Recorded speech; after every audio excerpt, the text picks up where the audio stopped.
questions that I was asked today at the Women's Day event for a five-star event was, what is the one myth about mental health you want to see change in the world today?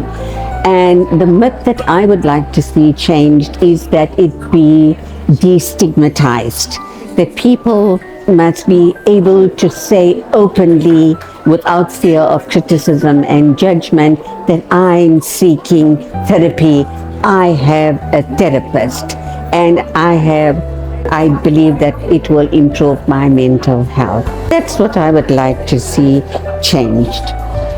So how can we reduce the stigma discussing anxiety or mental health?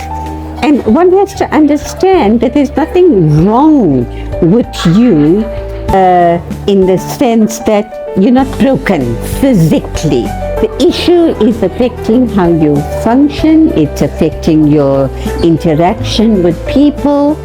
You should kind of look to what is the source of the trigger?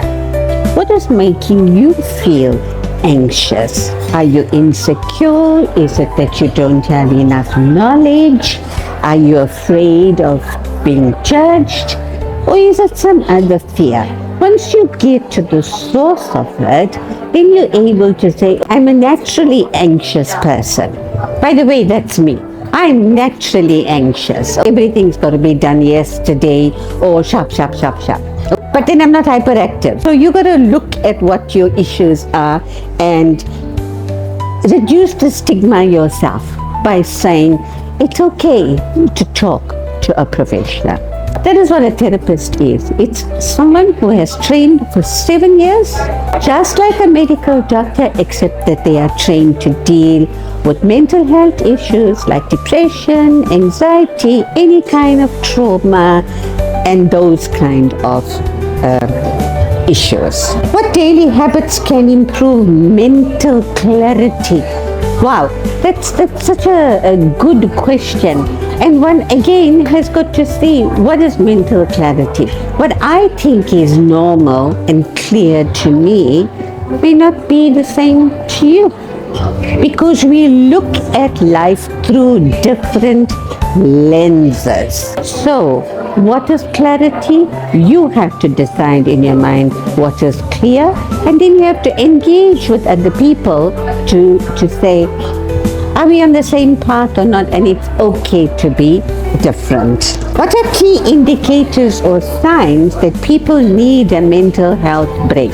Exhaustion, overtiredness, loss of interest in daily activities, loss of appetite, very agitated, restless, sleeplessness.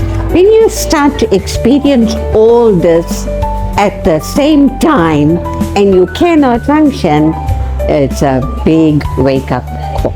Why do so many women feel guilty for putting themselves first, and how do we change that? Women historically have always been regarded as second-class citizens, and we carry that legacy with us. Learned behaviors. You must learn to stand up for yourself. As I said, and there is a saying, a woman who wants to be like a man has no ambition. So why do you want to be like a man? It's not better, it's not more equal. You have to stand up for yourself. Put yourself first. Also be kind to yourself. If you're kind to yourself inside and you look after yourself, you can be the best version to other people. Can I ask you to elaborate on something? Yes. It's the first time that I actually heard that saying about the woman. But what happens in some cases when the woman has no option, but she has to rise to that male authority or financial, I mean, you see it now. Financial dependence. Yes. So when a woman is living in a situation where she's not regarded as an equal, remember that was what the 1956 March was all about, and that's how Women's Day came up. But when a woman is made to feel less than, she has two options. The one option is to stand up and speak out about an injustice, if that's how she's seeing it.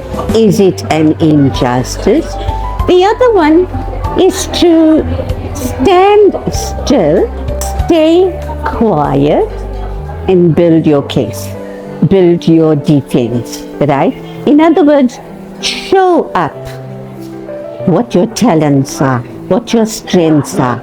Let your silence rather be the motivating force. But when you're in an abusive situation, right, where your partner is abusive and you don't have anything to go to in the sense of leaving an abusive partner, because an abuser will make you financially dependent on them.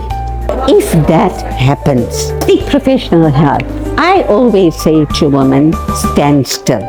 You're in an abusive situation, you don't have to walk out right now, but there are certain things that you can do to try and keep yourself safe. Have a code word, right? A code word is really important. If you make a phone call to a loved one and you say the code word, they know you're in trouble. Have a resource bag packed. A resource bag is like a grab bag.